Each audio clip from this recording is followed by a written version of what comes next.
Maybe some changes coming to the NFL? To make a change. Let's go. Well, we have the kickoff changes.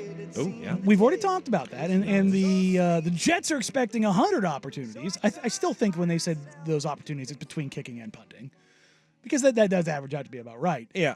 But the Chiefs today mentioned that in their special teams game, they maybe this is their way of hiding Harrison Butker, but they may not have Butker do kickoff duty. They may have somebody like safety Justin Reed on the field because it puts another plus tackler on the field, and you're not putting your kicker at risk of getting hurt. That's not the dumbest idea in the world. Remember, he came in and actually kicked off for them when I think it was Butker who got hurt a couple of years ago. And if you have somebody who can get the ball down the field, you need every advantage as possible.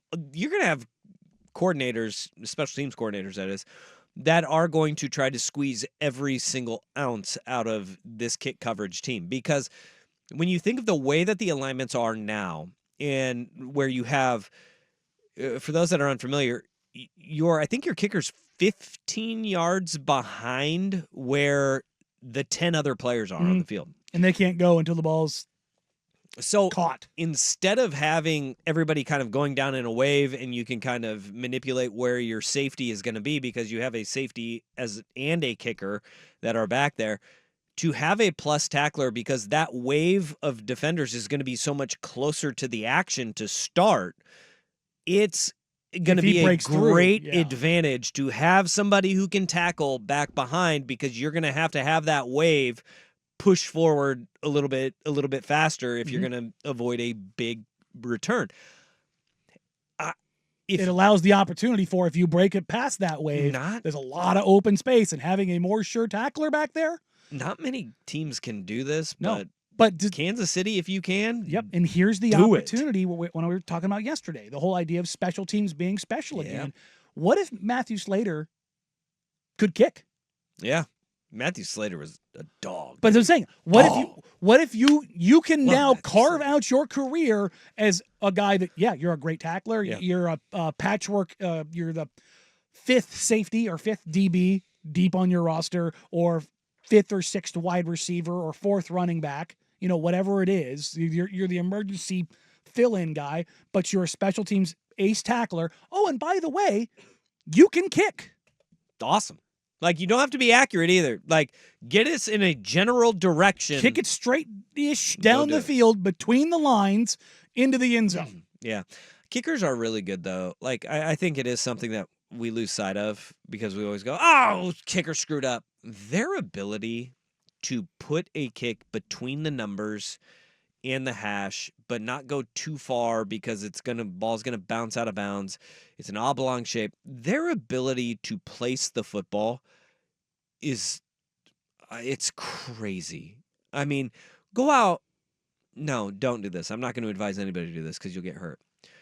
But if you were to go out and kick a football and then just say, I'm going to put this ball on a tee and I'm going to put a garbage can 10 yards away. See if you can put it in.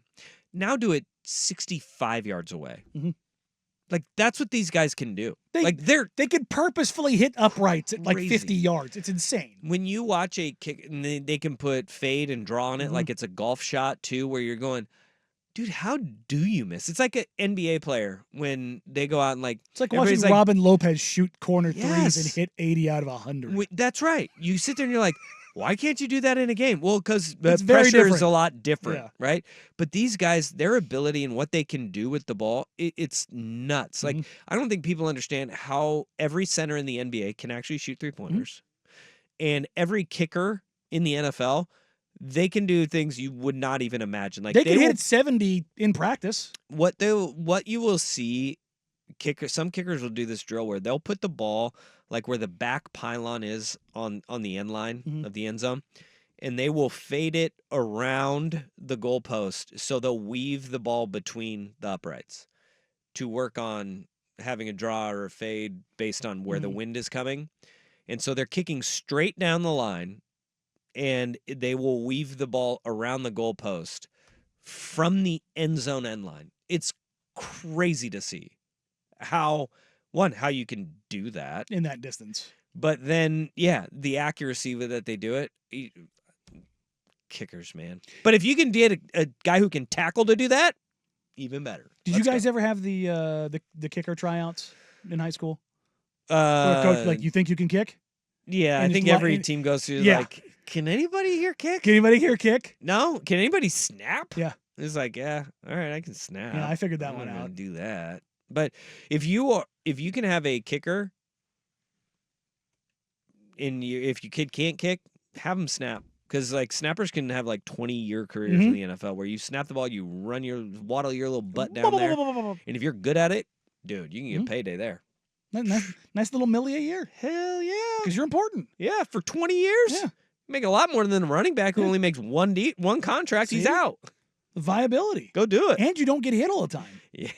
Yeah. I mean, you do, but not really. Not really. You don't get crushed. Yeah. Like snappers, they don't get nearly the flack that the kickers do. Because it's bad snap. That the holder's the one who's got to figure it out. And it's the kicker who gets blamed. That's right. Laces out, Dan. But they'll cut your ass even quicker than they'll cut a kicker if you have bad snaps. It's true. Yeah. Never let that happen. I tell you what, if there's a snapper in LeBron James's career, he's got control of it all the time.